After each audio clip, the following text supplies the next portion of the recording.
সন্ধ্যায় চায়ের সাথে একটু টা না হলে সন্ধ্যাটা নিমিষেই ফ্যাকাশে হয়ে যায়। আসসালামু আলাইকুম বন্ধুরা, আমি সিরাজু মনিরা আবারও হাজির হয়ে গেছি নতুন আরেকটি রেসিপি নিয়ে। আমার ঘরে ছিল একটু মুগ ডালটা আমি ভালোভাবে পানি দিয়ে ধুয়ে 1 ঘন্টা খানিক ভিজিয়ে রাখলাম। তারপরে এই মুগ ডালটা আমি একটু ব্লেন্ডারে পিষে নিব। আপনারা চাইলে এটা পাটাতেও পিষে নিতে পারেন।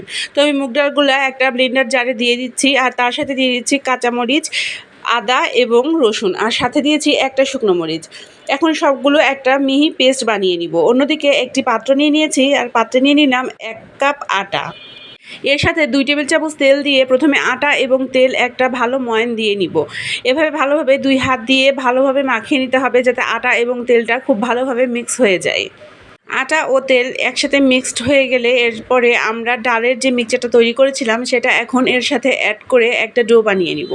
তবে তার আগে এর সাথে আরও কিছু উপাদান যোগ করে দিতে হবে। আমি দিয়ে দিচ্ছি 1/2 চামচ পরিমাণ হলুদ, 1 চামচ পরিমাণ জিরে গুঁড়ো, এবং তার সাথে অ্যাড করে দিচ্ছি কিছুটা কালো জিরে এবং কিছুটা চিলি ফ্লেক্স। এর সাথে স্বাদ মতো লবণও দিয়ে নিতে হবে, এবং তারপরে সব উপকরণ একসাথে মাখিয়ে একটা ডো বানিয়ে নিব। ঠিক যেমন একটা আটার ডো তৈরি হয় সেরকমই একটা আটার ডো তৈরি করে নিব। প্রথমে একটু মাখিয়ে দেখব, এর সাথে হয়তো একটু আটা লাগবে। যতটুকু আটা লাগবে সেই পরিমাণ আটা আমি অ্যাড করে দিয়ে খুব সুন্দর একটা স্মুথ ডো বানিয়ে নিব। রুটি বানানোর ডোটা তৈরি হয়ে গেলে এর উপরে একটু সামান্য তেল মাখিয়ে আমি এটা 1 ঘন্টার জন্য রেস্টে রেখে দেব।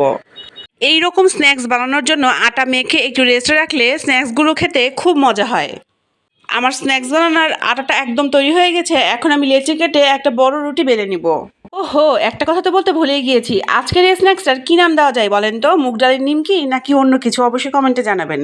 আমি প্রথমে একটা বড় রুটি বেলবো এবং তারপরে ছোট ছোট করে সেখান থেকে গ্লাস দিয়ে ছোট রুটি কেটে নেব।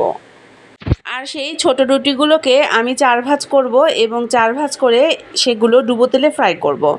দেখেন আমি কিভাবে ছোট ছোট রুটিগুলো বের করে নিয়েছি।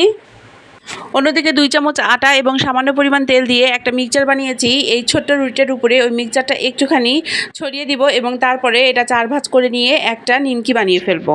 এভাবে একে একে সব আটাগুলো দিয়েই আমি সব নিমকিগুলো বানিয়ে তারপরে ডুবো তেলে ফ্রাই করব।